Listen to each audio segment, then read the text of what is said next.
Sir నమస్కారం sir. నమస్తే అండి. సార్ రాజకీయాల్లోకి రాగానే ఎమ్మెల్యేలు కోటీశ్వరులు ఎందుకైపోతారు? వాళ్ళసలు కరప్షన్ ఏ విధంగా చేస్తారు అని జెప్పేసి ఎమ్మెల్యేగా ఉన్న కేటీఆర్ గారు కామెంట్స్ చేయడం అనేది ఇప్పుడు చర్చనీయాంశంగా కూడా మారిపోయింది. అంటే ఆయన మాజీ మంత్రి అండ్ ఇప్పుడు ప్రెజెంట్ ఎమ్మెల్యే. ఆయన ఎమ్మెల్యేల కరప్షన్ ఏ విధంగా చేస్తున్నారో చెప్పడం ఒక్కసారిగా వైరల్ అయిపోయింది ఆ వీడియో కూడా. మరి ఏం జెప్తున్నారు ఆయన? ఆయన కామెంట్స్‌ని మీరు ఏ విధంగా జూస్తారు సార్? అంటే రాజకీయాలలో అవినీతి ఏ హ్మ్. రేంజ్‌లో ఉంటుంది? ఎమ్మెల్యే అవ్వగానే కోటీశ్వరులు అయిపోతున్నారేంటి అని పిల్లలు అడిగిన ప్రశ్నకు ఆయన సమాధానం చెప్పే ప్రయత్నం చేశాడు. హ్మ్. ఈ ప్రయత్నంలో భాగంగా ఆయన ఒక రోడ్డు కాంట్రాక్టుని ఉదాహరణగా తీసుకొని చెప్పాడు. అలాగే బిల్డింగ్ పర్మిషన్‌లు ఇలాంటివి కూడా అంటే స్థానిక ప్రజల అవసరాలు తీర్చడంలో భాగంగా వారికి కొంత సంపాదన సమకూరుతుంది అనేది ఆయన సూచనప్రాయంగా చెప్పేశాడు. అవినీతి జరగదు అని నేను చెప్పను గానీ జరుగుతుంది అని ఒక రకంగా ఎస్టాబ్లిష్ చేశాడు ఆయన. చేసి కోటీశ్వరులు అవ్వటం అనేది అంటే నిజానికి ఆయన చాలా లైటర్ వేవ్‌లో చెప్పుకుంటూ వెళ్ళాడు గానీ, కరప్షన్ అనేది అంత విజిబుల్‌గా ఉండదు. ఇప్పుడు ఉదాహరణకి సారా షాపులున్నాయి. లేకపోతే మద్యం దుకాణాలున్నాయి. ఈ మద్యం దుకాణాల నుంచి స్థానిక ఎమ్మెల్యేలకి వెళ్ళేటువంటి డబ్బులు వెళ్ళిపోతాయి. అలాగే ప్రతి వ్యాపారంలోనూ ఉండేటువంటి లొసుగులు, వాటికి సంబంధించిన ఇబ్బందికరమైనటువంటి పరిస్థితులు ఏవైనా ఎదురైతే తత్సంబంధమైన విభాగాల్లో నుంచి ఏదైనా ప్రెజర్ ఎదురైతే ఒక మాట సాయం చేసినందుకు గాను హ్మ్. ఆయనకి ముట్టాల్సిందే ఆయనకి ముట్టేస్తుంది. ఇలా నెలకి లక్షల్లో ఆదాయం వాళ్ళ ప్రమేయం లేకుండానే వాళ్ళకొస్తుంది. ఇది జస్ట్ ఎప్పుడైనా అవసరమైతే ఒక నోటి మాట చెప్పడం కోసం ఇంత పర్సంటేజ్ అని చెప్పి ముందే తీసి పెట్టేస్తారు వాళ్ళకి. అది వెళ్ళిపోతుంది ఆటోమేటిక్‌గా. వాళ్ళకి సంబంధం లేదు. వాళ్ళు చూసినా చూడకపోయినా అది వెళ్ళిపోతుంది. ఇక్కడ ఏమైనా జరిగితేనే ఇవ్వటం అనేది కాదు. జరగకుండా కూడా పేమెంట్లు వెళ్ళిపోతాయి. హ్మ్. ఇలా వెళ్ళిపోయే వ్యాపారాలు అనేకం జరుగుతాయి. మనం కేవలం మద్యం మాత్రమే మాట్లాడుకున్నాం. మద్యం మాత్రమే కాదు, లాడ్జెస్ ఉంటాయి, హోటల్స్ ఉంటాయి. ఇలా రకరకాల వ్యాపారాలు జరుగుతూ ఉంటాయి. ఈ వ్యాపారాలన్నిటిలోనూ వారికి వాటా ఉంటుంది. అంటే పోలీస్ స్టేషన్‌కి ఒక వాటా ఉంటుంది. అలాగే లోకల్ ప్రజాప్రతినిధులకు ఒక వాటా ఉంటుంది. ఈ వాటాలన్నీ సక్రమంగా వెడితే తప్ప వ్యాపారాలు నడవు. ఈ వాటాల్లో ఎక్కడ వెళ్ళకపోయినా ఎక్కడో ఒకటి నుంచి ఒక ప్రశ్న ఎదురవుతుంది. ఏమిటి దుర్మార్గం అని. ఈ దుర్మార్గం ఏమిటి అన్నప్పుడు పోలీసులు స్పందిస్తారు. ఇలా ఇబ్బంది కొని తెచ్చుకోవడం కన్నా కూడా మనుషుల్ని కొనుక్కోవడమే బెటర్ కదా అనే వాతావరణంలో వ్యాపారస్తులు ఉన్నారు. హ్మ్. ఇది రాజకీయం వ్యాపారంగా మారిపోవడం వలన సంభవించినటువంటి ఒక ప్రత్యేకమైన పరిస్థితి. ఈ వ్యాపారం బాగుంది కాబట్టే రాజకీయాల్లోకి వస్తున్నారు ఎవరైనా. ఇప్పుడు ఇక్కడ పెట్టుబడితో సంబంధం ఒకసారి పెట్టుబడి పెట్టేసి ఎమ్మెల్యే అయిపోతే పేమెంట్స్ ఆటోమేటిక్‌గా వస్తాయి. ఇదే డబ్బులు ఇంకేదైనా వ్యాపారంలో పెడితే వీళ్ళు కష్టపడాలి, మార్కెట్‌ని కనుగొనాలి, మార్కెట్‌కి అనుగుణమైనటువంటి సరుకు సరఫరా చేయాలి, మార్కెట్ వీళ్ళని హక్కున చేర్చుకోవాలి, డబ్బులు రావాలి, దానిలో లాభాలు మిగలాలి, అప్పుడు తినాలి. హ్మ్. ఇంత పంచాయితీ అక్కర్లేదు. కొంత డబ్బులు ఇన్వెస్ట్ చేసి గెలవగలిగితే ఎమ్మెల్యేగా 2 టర్మ్స్ చేస్తే చాలు. లైఫ్ సెట్ అయిపోతుంది అనేటువంటి వాతావరణం ప్రపంచంలో వ్యాప్తి చెందింది. ఆ పిల్లలు కూడా ఆ ఉద్దేశంతోనే అడిగారాయన. హ్మ్. అయ్యా ఎమ్మెల్యే కాగానే ఎలా కోటీశ్వరులు అయిపోతున్నారంటే, ఏవో కొన్ని రోడ్డు కాంట్రాక్టులు అలాంటి వాటిలో చూసి చూడనట్టుగా వెళ్ళటం ద్వారా ఏదో డబ్బులొస్తే కొంచెం తింటారు అన్న పద్ధతిలో మాట్లాడాడు ఆయన. చాలా విషయాన్ని పలచన చేసి మాట్లాడాడు. హ్మ్. ఇంత పలచగా లేదు పరిస్థితి. వాటాలు, కోటాలు పద్ధతిలో నడిచిపోతుంది అక్కడ. కోటా సిస్టమ్ ఏర్పడిపోయింది ఆల్రెడీ. ఈ కోటా సిస్టమ్ ప్రకారం డబ్బులు వెళ్ళిపోతాయి. హ్మ్. వాళ్ళు అడగక్కర్లేదు. అడిగే పరిస్థితి రానివ్వరు. అడిగే పరిస్థితి రావటం అంటే ఆ వ్యాపారాన్ని క్లోజ్ చేసుకోవటమే అనే విషయం వ్యాపారస్తులకు తెలుసు. ఓకే. అందుకని వాళ్ళు ఓపెన్‌గానే చాలా సందర్భాల్లో చాలామంది బిజినెస్ పీపుల్ మాట్లాడే మాటే ఇది. ఏది? మాకు మిగిలేదేమిటి అన్నది ఎవరు ఆలోచించట్లేదు అని.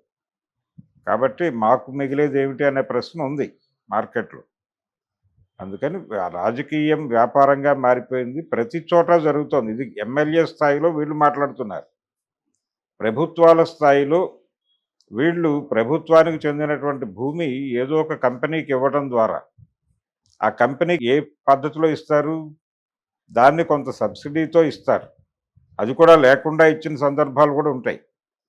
ఎందుకు ఇస్తారు? ప్రజలకి ఉపాధి అవకాశాలు దొరుకుతాయి కాబట్టి, ప్రజలకి ఉపాధి అవకాశాలు కల్పించేటువంటి ఒక ఫ్యాక్టరీయో లేకపోతే ఒక పవర్ స్టేషనో మరొకటో పెడుతున్నారు కాబట్టి ఇది సమాజ అభివృద్ధికి దోహదపడుతుంది. అలాగే స్థానికులకు ఉపాధి అవకాశాలు కల్పిస్తుంది.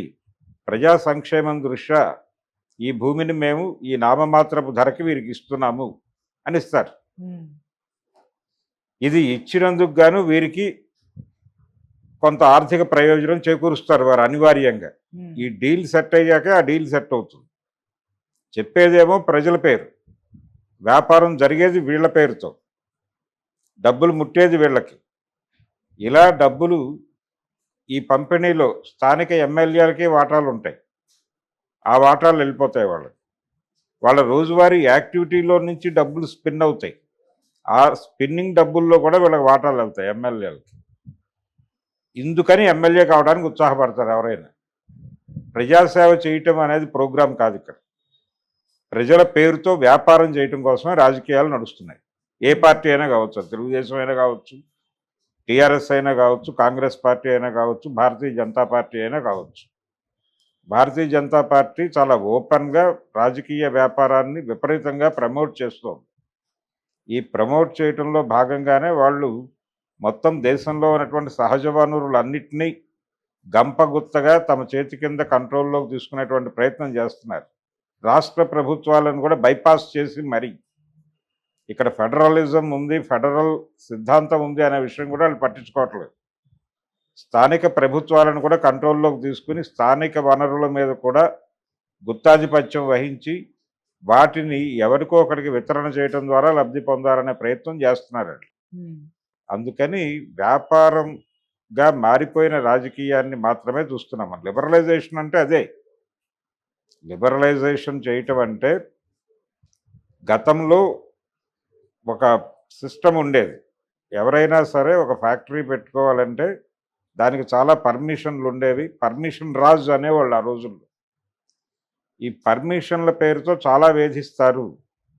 అందుకని ఇండియాలో ఫ్యాక్టరీ పెట్టుకోవడం చాలా కష్టం అనేటువంటి అభిప్రాయం ఉండేది ఆ రోజుల్లో. ఇవన్నీ ఏం లేవు, మీరు వచ్చి ఫ్యాక్టరీ పెట్టుకోవచ్చు, మేము పెట్టుబడులను ఆహ్వానిస్తున్నాం. పెట్టుబడులను ఆహ్వానించడం అనేది ప్రస్తుతం నినాదంగా మారిపోయింది, ప్రభుత్వాల నినాదంగా. ఈ మారిపోయిన సందర్భంలో రాజకీయ వ్యాపారం అనేది ఊడల మర్రిలా తయారైంది. ఇప్పుడు లిబరలైజేషన్ తర్వాత రాజకీయ నాయకుల ఆస్తులు చూస్తే భయం వస్తుంది. వాళ్ళు బయటకు ఏం మాట్లాడతారు? మీరు ఒక పుస్తకం ప్రచురించడానికి ఒక ఎమ్మెల్యే దగ్గరికి వెళ్ళి, అయ్యా ₹1,00,000 కావాలి, ఈ పుస్తకం ప్రచురించుకుంటాను నేను అని ఎవరైనా ఒక రచయిత వెళ్ళి అడిగితే, మేము ప్రజా జీవితంలో ఉన్నామండి, మేము మీకు ఎలా డబ్బులు ఇవ్వగలము అంటాడు ఆయన. బయట ఒక 20 కార్లు పార్క్ అయి ఉంటాయి వారివే. ఒక పెద్ద భవంతిలో ఉంటాడు ఆయన. లోపలికి వెళ్ళటానికి ఒక 2 గంటల ప్రొసీజర్ దాటి వెళ్తాడు ఈ బక్క రచయిత. వెళ్ళి, అయ్యా నేను ఈ పుస్తకం అంటాడు. అంటే అప్పుడు ఆయన ఒక మాట చెప్తాడు, నేను చెప్తాను ఎవరికైనా నీకు డబ్బులు ఇవ్వమని, వెళ్ళి అక్కడ కలెక్ట్ చేసుకో అని చెప్తాడు. చెప్పి ఎవరో వచ్చారు నా దగ్గరికి, ఒక రైటరు, ఆయన పుస్తకం వేసుకుంటాడట, కొంచెం ఏర్పాట్లు ఏవో చూడండి అని చెప్తాడు. ఈయన మెప్పు కోసం వాళ్ళు ఆయన మాట మొబలైజ్ చేసి రచయితని భరిస్తారు. అంతే తప్ప వారు ఇవ్వటానికి ముందు ఈ డైలాగ్ చెప్తాడు, నేను ప్రజా జీవితంలో ఉన్నాను, నేను రాజకీయాల్లో ఉన్నానంటే నాకేం సంపాదన ఉంటుంది, నేను ప్రజల కోసం ఉన్నాను అని చెప్తారు. ప్రజల కోసం ఈ స్థాయి కారులు వాడుతున్నారా వాళ్ళు? ప్రజల కోసం అంతంత పెద్ద పెద్ద భవనాల్లో ఉంటున్నారా?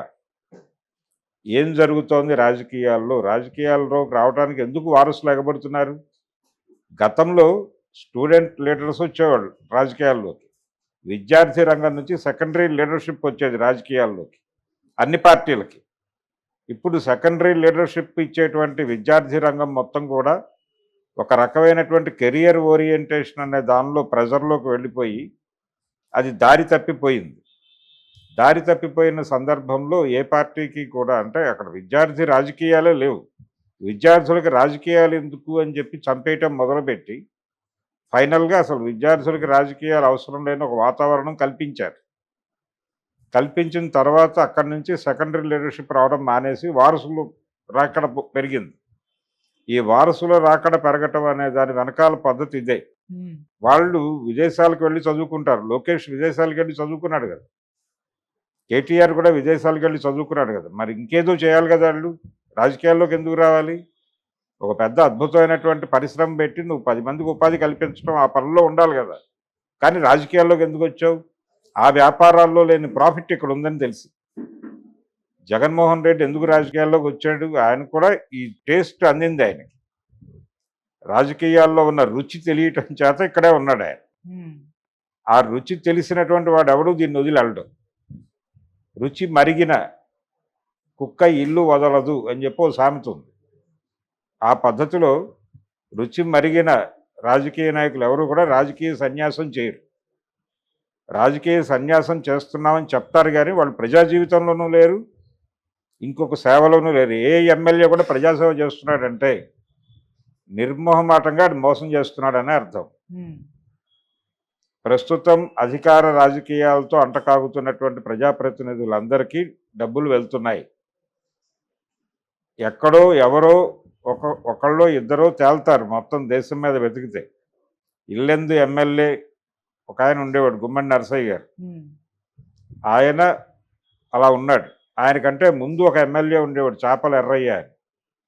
ఆ చాపల ఎర్రయ్య గారు ఇక్కడే ఉండేవాడు, ఎమ్మెల్యే క్వార్టర్స్లో ఉండి ఆయనకి రోజు తన పక్క క్వార్టర్స్లో ఉన్నటువంటి తోటి ఎమ్మెల్యేలకు వస్తున్నటువంటి ఆదాయము ఇవన్నీ చూసి ఆయనకి విపరీతమైనటువంటి ఇదయింది. అదేంటి మనం ఇలా బతుకుతున్నాం, వాళ్ళు అలా బతుకుతున్నారు అని. సిపిఐ ఎమ్మెల్యే ఆయన.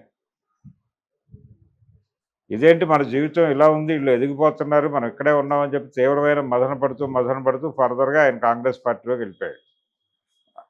గుమ్మడి నరసయ్య గారు ఆ తర్వాత వచ్చాడు, చాపలరాయ్ తర్వాత వచ్చి ఈయన నిలబడ్డాడు. ఈ రోజుకి ఆయన బస్సుల్లోనే తిరుగుతాడు.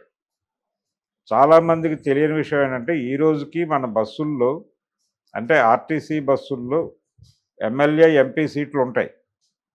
ఏ ఎమ్మెల్యే అయినా ఏ ఎంపీ అయినా ఏ రోజైనా బస్సు ఎక్క సీట్లో కూర్చున్నారా? గడిచిన 30 సంవత్సరాల్లో ఒక్క ఎమ్మెల్యే కానీ ఒక్క ఎంపీ కానీ లెక్క తీస్తే ఒక్కడు కూడా కనబడ్డాడు. ఎక్కడ తిరుగుతున్నారు వీళ్ళు, ఏమేసుకుని తిరుగుతున్నారు? బస్సులు కాదు, కారులు కూడా కాదు, విమానాలు హెలికాప్టర్లలో మాత్రమే తిరుగుతున్నారు. అంటే వీళ్ళ ఆదాయాలు ఏ స్థాయిలో ఉన్నాయి? వీళ్ళు చేస్తున్నవన్నీ ప్రభుత్వ పర్యటనలు అయి ఉండాలని కూడా లేదు. ప్రభుత్వ పర్యటనలు కానీ ప్రైవేటు పర్యటనలు కూడా వాళ్ళు ఫ్లైట్స్లోను హెలికాప్టర్స్లో మాత్రమే చేస్తున్న సందర్భం మనకు తెలుసు. వాళ్ళు తిరుమల గుడికి వెళ్ళాలనే హెలికాప్టర్లో వెళ్ళొచ్చేస్తున్నారు. అటువంటి కండిషన్లో ఎలా ఉండగలుగుతున్నారు రాజకీయ నాయకులు? ప్రజలని దోచి వ్యాపారస్తులు బతుకుతుంటే వ్యాపారస్తుల దగ్గర వాటాలు తీసుకుని వీళ్ళు బతుకుతున్నారు. టోటల్ ఎమ్మెల్యేలు అందరూ. దీన్ని నేకెడ్గా చెప్పడానికి మొహమాట పడి కేటీఆర్ ఏదో కొంచెం తింటాం అని చెప్పాడు. మామూలుగా తినరు. ఒక దశలో ఎన్టీ రామారావు గారు ప్రభుత్వ ఉద్యోగుల మీద ఒక కామెంట్ చేశాడు. చాలా దుర్మార్గమైన కామెంటే. రాష్ట్ర ఖజానాని పందికొక్కులు మేసినట్టు మేస్తున్నారు ఎన్జిఓలు, ఇప్పుడు మళ్ళీ వేతనాలు పెంచమని సమ్మె చేస్తాం అంటున్నారు, అదేం పద్ధతి అన్నాడు ఆయన. దాదాపు రాష్ట్ర ఖజానాని అంటే దేశాన్ని కబళించి తినేస్తున్నారు రాజకీయ నాయకులు. రాజకీయ నాయకుల చేతుల్లో నుంచి దేశాన్ని కాపాడుకోవాల్సిన పరిస్థితి ఉంది ఇప్పుడు. ఇది గనక ప్రాపర్గా జనాలకు అర్థం చేయించగలిగితే, వర్గశత్రువులు ఎవరో కాదు, ఎమ్మెల్యేలు ఎంపీలే, రాజకీయ పార్టీల ప్రతినిధులే వర్గశత్రువులు. కాబట్టి చారు మజుందార్ గారు చెప్పినటువంటి వర్గశత్రు నిర్మూలన అంటే ఇప్పుడు స్పష్టంగా రాజకీయ నాయకులను ఎలిమినేట్ చేయటమే ప్రోగ్రామ్గా మారాల్సిన అవసరం అయితే ఉంది.